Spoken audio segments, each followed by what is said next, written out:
Halo Technolovers! Sebagai negara terkuat angkatan lautnya nomor 4 versi World Directory of Modern Military Warship, Indonesia kembali menghadirkan kekuatan baru melalui kapal KRI Bawal dan KRI Dorang. Bukan lagi impor nih, kali ini langsung buatan dalam negeri oleh tenaga ahli Institut Teknologi 10 November ITS. Dua kapal perang TNI Angkatan Laut resmi memperkuat patroli dan pertahanan laut Indonesia. Simak tayangan ini hingga akhir yuk untuk mengetahui keunggulan dari dua kapal baru TNI Angkatan Laut buatan anak bangsa.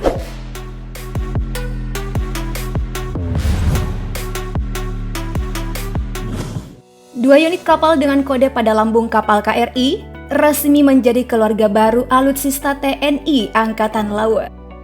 Kapal perang KRI Dorang 874 menempati Lantamal 9 Ambon di Koarmada 3 dan KRI Bawal 875 ditempatkan di Lantamal 14 Sorong.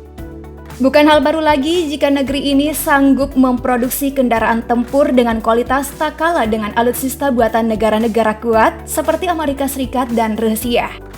Hal inilah yang membuat bangsa Indonesia cukup disegani kekuatan militernya di dunia.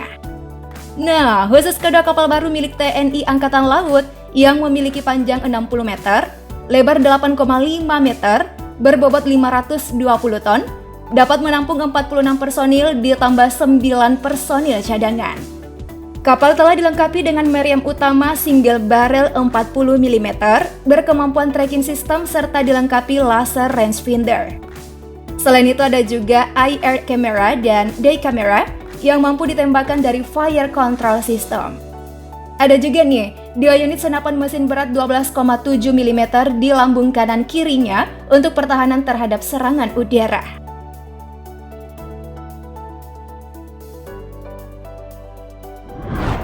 Ada yang unik nih Technolovers, kapal patroli milik TNI Angkatan Laut ini juga bisa ditambahkan rudal loh. Inilah yang membuat status kapal dapat ditingkatkan menjadi kapal cepat rudal atau KCR. Tentu saja, dua kapal ini sangat bisa diandalkan. Melihat umumnya nih, kapal patroli tidak dipersiapkan untuk membawa rudal apapun. Dengan ukuran kapal patroli mencapai 60 meter, biasa terlihat ada fleksibilitas jika satu waktu dalam kondisi bahaya, maka dipasangkan dudukan peluncur rudal khususnya rudal anti kapal. Perlengkapan senjata didukung dengan performa tangguh kapal di lautan, seperti kemampuan jelajah yang bisa beroperasi 12 hari tanpa henti. KRI Bawal dan KRI Dorang 100% dirancang oleh anak bangsa. Proses pembuatan kapal melibatkan putra-putri terbaik bangsa dan para ahli serta lulusan kampus terkemuka di Indonesia. Jika dipersenkan, ada 80% memakai material lokal, sedangkan mesin dan senjatanya masih mendatangkan dari luar negeri.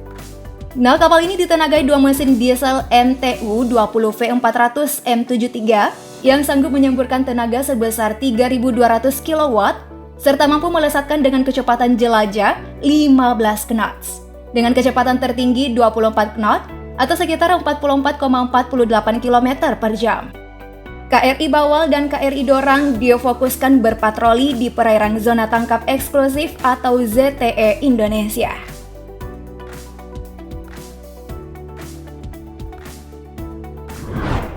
Iyop, adanya peluncuran kapal patroli 60 meter yakni KRI Dorang 874 dan KRI Bawal 875 sebagai bukti kemandirian industri pertahanan dalam negeri.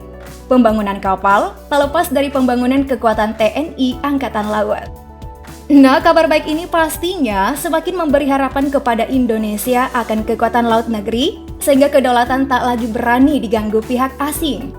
Sebagai negara maritim, sektor laut Indonesia memang kerap jadi incaran kapal-kapal luar demi meraup keuntungan di wilayah yang kaya akan sumber daya alam bangsa ini. So, bukan hanya menambah dan memperkuat alat utama sistem pertahanan, TNI Angkatan Laut juga terus meningkatkan kemampuan dan profesionalisme prajuritnya dalam mengemban tugas menjaga kedaulatan NKRI. Para prajurit terpilih nantinya mengawaki dua kapal perang terbaru itu dan pastinya telah dibekali pelatihan khusus untuk mengoperasikan KRI Bawal dan KRI Dorang. Ya, sayangnya nih, sampai sekarang TNI Angkatan Laut belum diperkuat dengan unit kapal induk dan kapal perusak. Memang di sektor laut Indonesia sangat mengandalkan kapal patroli. Meski demikian, Di lini laut, kendaraan perang lain milik Indonesia telah dilengkapi senjata mematikan yang tetap saja sanggup merobohkan pertahanan musuh.